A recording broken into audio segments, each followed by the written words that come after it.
아멘. 기도합니다. 하나님, 우리를 이 죄악된 세상 속에서 네피림과 니무롯의 포악하고 음란한 세상 속에서 손목을 굳게 잡아 이끌어내어 주시니 감사합니다. 우리는 이 죄악의 땅에서 스스로 나아갈 수 있는 힘과 마음이 없사오니 오직 예수 그리스도의 피값의 공로로 우리를 강권적으로 구원하여 주신 것을 믿고 찬양합니다. 아브라함의 중보를 통하여서 롯의 가족을 구원하신 하나님, 오늘도 우리의 기도를 통하여서 우리의 사랑하는 자들을 그 어두운 곳에서 생명의 곳, 밝은 곳으로 이끌어내어 주시옵소서. 우리를 기억하사 하나님께서 은혜와 긍휼을 베푸실 것을 믿습니다. 예수님의 이름으로 기도드리옵나이다. 아멘. 이렇게 창세기 19장이 되겠습니다. 우리 창세기 19장에서는 좀 앞부분은 좀 점프를 하고요. 그 뒤로 넘어가서 몇 군데를 읽어보도록 하겠습니다.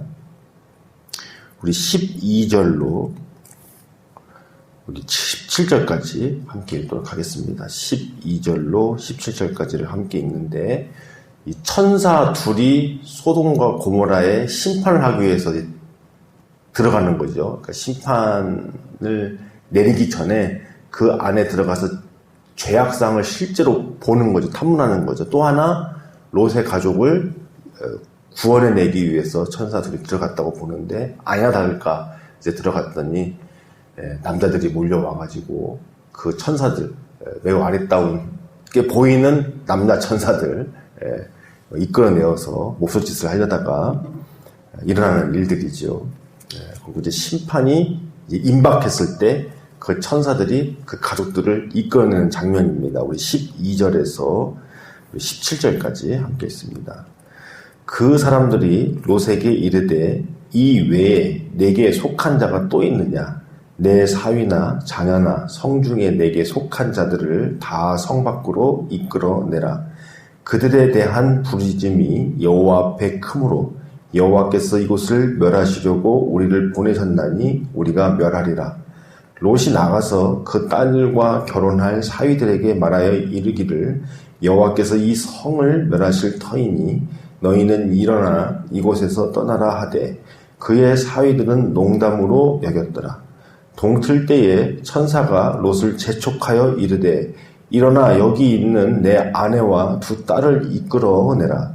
이 성의 죄악 중에 함께 멸망할까 하노라. 그러나 롯이 지체하매 그 사람들이 롯의 손과 그 아내의 손과 두 딸의 손을 잡아 인도하여 성 밖에 두니 여호와께서 그에게 자비를 더하심이었더라.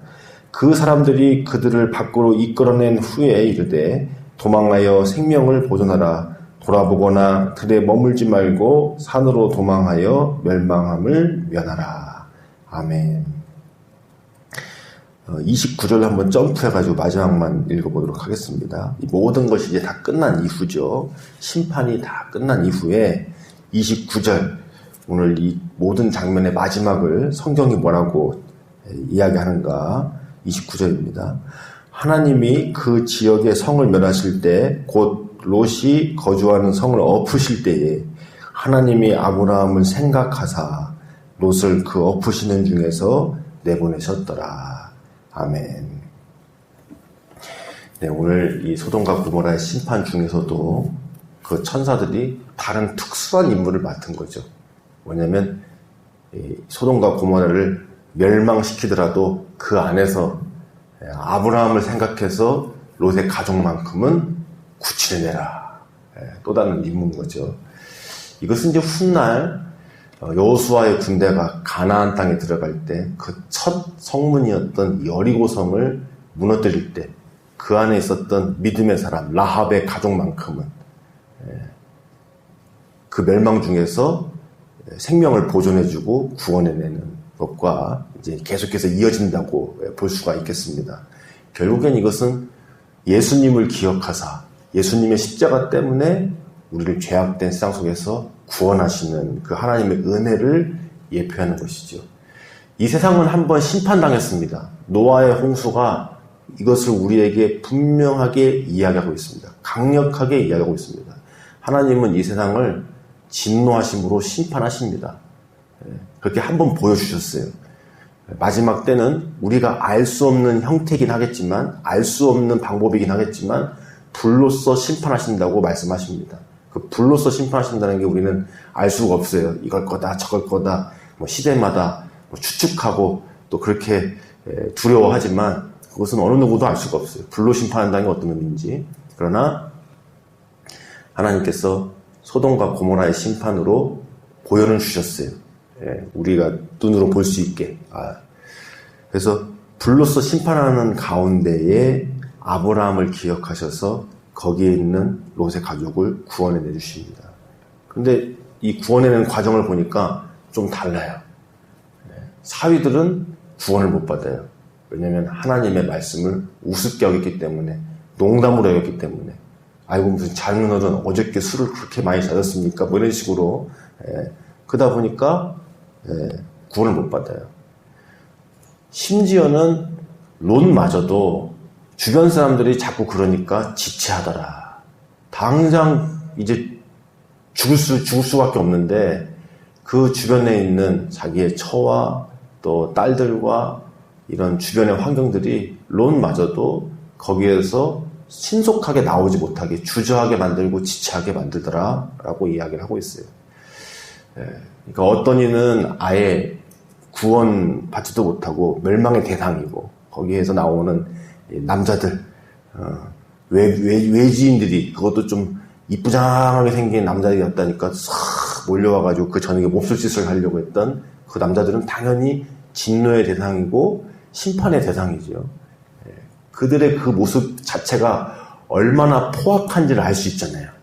지금 창세기를 앞에서부터 차근차근 봐왔는데 이 죄악이 갑자기 확 점프를 하지 않습니까? 처음에 내 뼈 중에 뼈, 살 중에 살이라로 시작했는데 이게 가인의 후에 람에게 와가지고 두 아내를 두더라? 이걸로 갔어요. 최초의 두 아내를 둔 사람으로. 좀 지나고 나니까 그 후손들 중에 자기들이 보기에 좋은 여자들을 다 아내로 삼더라. 그러더니 네피림 거인족이 나오고 하나님께서 노아의 홍수로 심판하시잖아요. 그렇게 한번 심판의 과정이 지났는데도 불구하고 나중에 보니까 또 노아 집안에서 함이라는 아들 후예 중에서 니무롯이라는 자이언트가 나오고 그들 역시 이제는 시집가고 장가고 자기들 마음대로 하는 세상을 만들어서 바벨탑이 나오게 되잖아요. 언어는 흩어지고 세상 나라가 만들어지고 포악한 나라, 세상 나라. 그러다가 갑자기 점프하는 거예요. 소돔과 고모라 오니까 아니 이제 갑자기 이제 남자가 남자를 이렇게 돼버린 겁니다. 그리고 이 롯도 히브리서에서는 그렇게 얘기합니다. 롯은 경건한 사람이라서 죄악된 세상 속에서 고통받았다고. 그래도 롯에 대해서도 어느 정도 여지는 남겨져요. 그 소돔과 고모라에 아브라함 배신하고 눌러 앉았지만 그러다가 멸망당할 뻔했지만 롯도 나름 의인이다. 고통받았다. 이렇게 표현을 하는데 이 롯도 도대체 어떤 세월을 살았길래 소돔과 고모라 안에서 어떻게 사람이 이렇게 세상 속에서 변질이 되어버렸길래 아니 그 남영네들이 와가지고 천사들을 끌어내라고 하니까 자기 딸들이 있으니까 딸들을 차라리 데려가라. 아무리 그 당시의 문화가 나에게 온 손님들은 하나님의 사람이라고 여기고 그들을 대접하는 문화라고 하지만 도대체 어떤 세상의 문화, 소돔과 고모라의 문화가 쪄들었길래 아무리 그래도 그렇지 딸들을 내주겠다는 생각을 하는 건가. 근데 이게 뭐 여기 성경에만 나와 있는 게 아니라 어떻게 이룰 수 있어 그러지만 우리가 우리 일상 속에서 크고 작게 이런 일들을 벌입니다. 정말 우리의 어떤 체면 때문에 내가 중요하다는 무엇 때문에 정말로 나에게 소중한 사람들을 위기에 처하게 만들고 그것을 세상 속에 내어주는 일들을 사실은 우리가 하고 살고 있죠. 어느 누구나 다 그러고 있어요. 내가 중요한 것 때문에 내 소중한 사람을 이렇게 오히려 아무렇지는 않게 세상에 내놓고 이렇게 하는 경우가 있어요. 이 장면이 끔찍해서 그럴 뿐이지 우리는 다 크고 작게 나의 무엇 때문에 소중한 사람들을 오히려 지키지 못하는 오히려 밖으로 내보내는, 이번에 이게 너무나 중요하니까 이것만 어떻게 해보자. 이런 식으로. 그래서, 그런 장면이 나오게 됩니다. 롯도 이제 그런 상황인 거죠. 그러다 보니까 오늘 심판이 임박했음에도 불구하고 어떤 이들은 진노의 대상이요. 어떤 이들은 복음이 주어졌음에도 불구하고 농담처럼 여겨서 그 기회를 놓쳐버리고 롯의 일가족들도 롯이나 처나 딸들도 지체하고 머물러 있는 거기서 신속하게 나오지 못하는 그런 모습을 보게 됩니다. 근데 우리가 주목할 것은 그거죠. 오늘 이 천사들이 재촉하더라는 거였어, 롯을 재촉하여. 너 이렇게 있으면 안 된다. 나와야 된다. 심판이 임박했다. 이것을 재촉하여 주더라는 거죠. 이 천사들이 롯을 재촉했던 이유는 뭐냐면 바로 아브라함의 기도 때문입니다. 하나님 앞에 기도하고 또 기도하고 또 기도하고 이러한 아브라함의 끈질긴 중보의 기도가 결국에는 천사들이 이러한 롯의 일가족을 재촉해주고 심지어는 이제 지체해서 나갈 생각이 없어 보이니까 아예 이제는 손을 하나씩 다 붙잡고 끄집어내주잖아요. 강권적으로. 그래서 16절 말씀 롯이 지체하매 그 사람들이 롯의 손과 그 아내의 손과 두 딸의 손을 잡아 인도하여 성 밖에 두니 여호와께서 그에게 자비를 더하시니었더라. 그래서 우리도 누군가를 위해서 기도할 때 예를 들면 친족 중에 우리가 기도의 대상이 있을 수 있잖아요. 참 우리 사랑하는 사람들인데 아직 예수님을 믿지 못하고 그렇게 교회 나가라 해도 말도 안 듣는 우리 친족들이 있을 수 있는데 이런 장면들, 성경이 이런 장면들을 우리가 품고 성령께서 친히 그들의 손을 붙잡으셔서 끌어내 주시기를 이런 죄악된 세상 속에서 하나님께서 은혜로 강권적으로 이렇게 재촉해 주시고 손잡아서 아예 끌어내 주시기를 우리가 그런 마음으로 그런 간절함으로 기도를 해야 되겠습니다. 그래서 성경이 실제로 오늘 29절 말미에 엎으시는 중에 아브라함을 생각하여 주셔서 아브라함을 돌아봐 주셔서 그 롯을 구원하여 주셨다. 하나님께서 우리를 생각해 주셔서 누군가를 구원해 주신다면 얼마나 좋겠어요. 우리의 예배와 기도와 눈물과 간절함 때문에 누군가를 하나님께서 구원해 주신다. 근데 이제 거꾸로 하나님께서 우리를 생각했을 때 안 되겠다 그러면 안 되겠죠. 그래서 하나님께서 우리의 간절한 기도. 그래서 우리 어제도 나눴지만은 신약 성경에 가보면 의외로 그런 장면이 많습니다. 예수님께서 어떤 이들의 간절함 때문에 누군가를 구원해 주시는. 예를 들면 중풍병자 같은 경우에도 예수님 앞에 그 사람들이 들것에 매여가지고 오지 않습니까? 집 앞에 사람들이 너무 많으니까 포기하지 않고 지붕을 뜯어서라도 예수님 앞에 달아내려서 그 중풍병자를 치유받게 하려고. 그렇죠. 근데 예수님께서 그들의 믿음, 물론 이 중풍병자의 간절함도 보시긴 했지만 그들의 그 믿음을 보시고 그 중풍병자를 고쳐주신 장면이나 또 수많은 어떤 이 로마의 백부장이라든가 또 자식을 가진 부모들이라든가 그런 문제들로 인해서 하나님 앞에 나왔을 때 그들의 믿음과 간절함 때문에 사실 예수님 앞에 나오지 못하고 있는 중풍병자에 걸렸다든가 병들었다든가 귀신 들렸다든가 이런 사람들은 막상 자신의 힘으로 자신의 의지로 예수님을 붙들거나 하지 못하잖아요. 그 상태 자체가 벌써. 그런데 그를 사랑하는 자들의 간절한 기도와 믿음을 예수님이 받으셔서 치유를 베풀어 주시지 않습니까? 그 당사자의 간절함과 붙잡음이 아닌데도 누군가의 간절함과 예수님을 향한 믿음을 보시고 치유를 베풀어 주시는 것을 신약 성경에서 곳곳에서 우리가 보지 않나요? 그것이 하나님 나라의 방법입니다.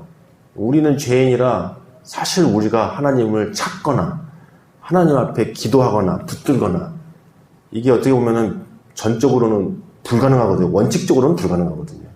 근데 이것을 예수님께서 먼저 우리에게 찾아와 주셔서 성령께서 우리에게 은혜 주셔서 우리를 도우셔서 부르짖게도 하시고 붙들게 하시고 그렇게 하셔서 우리를 구원해 주시는 거죠. 그것이 전적인 은혜이신 건데 이것이 하나님 나라의 원리죠. 우리는 하나님 앞에 갈 수 없지만 하나님이 찾아와 주시는 것. 우리는 하나님 앞에 진실되게 기도할 수도 없고 하나님께 손 뻗을 수도 없지만 성령께서 도우셔서 그렇게 할 수 있도록 도와주시는 것. 심지어는 이렇게 강권적으로 우리에게 은혜를 부어주셔서 간절하게 주님만 의지할 수 있게 해주시는 것. 이게 하나님의 방법이죠. 하나님의 방법이죠. 그래서 그러한 하나님 나라의 방법, 그런 모습을 가지고 나올 때 하나님께서 은혜를 베풀어 주시는데 오늘 아브라함이 그 모습을 보여주고 있습니다. 간절하게 그 아브라함이 하나님 앞에 기도했던 것이 어디로 가지 않고 이렇게 천사들이 그 아브라함의 기도를 중보를 들어서 사용하시는 주저하고 지체하고 그 안에 너무나도 죄악된 세상 가운데 쩌들어 있어서 스스로는 나올 수가 없는 그들을 주님께서 강권적으로 이끌어 내어주십니다. 오늘 우리의 예배, 기도, 너희가 낙심하지 않고 포기하지 않으면 하나님께서 반드시 좋은 결과, 결실, 응답을 주신다고 약속하시는데 아브라함처럼 포기하지 않고 그들을 향하여서 기도했을 때 이러한 은혜, 자비를 베푸시는 은혜를 주신 것처럼 우리에게도 응답 주시리라 믿습니다. 기도하시겠습니다. 살아계신 하나님, 열국의 아비였던 아브라함이 소돔과 고모라를 위하여 그 조카 롯의 그 일가족들을 위하여 간절히 기도했던 것을 본받게 하여 주시옵소서. 낙심하지 않고 포기하지 않게 하여서 하나님의 신실함 때문에 아들 내어주신 그 사랑을 바라보며 우리 또한 주저하지 않고 주님 앞에 기도하고 깨어있기를 원합니다. 성령님 붙들어 주시옵소서. 천군 천사를 보내셔서 우리의 사랑하는 자들에게 재촉하여 주시고 그들의 손목을 붙잡아서 구원으로 이끌어 내어주시기를 원하십니다. 우리를 기억하여 주옵소서. 하나님만을 바라보고 하나님께 소원을 두는 우리의 간절함을 기억하여 주셔서 하나님께서 크신 자비를 베풀어 주옵소서. 이 세상이 뒤엎여질지라도 우리의 삶 속에 많은 풍파가 있을지라도 그 안에서 하나님은 구원하시고 생명을 주시는 줄 믿습니다. 감사하며 살아계신 예수님의 이름으로 기도드리옵나이다. 아멘. 우리 함께 기도하시겠습니다.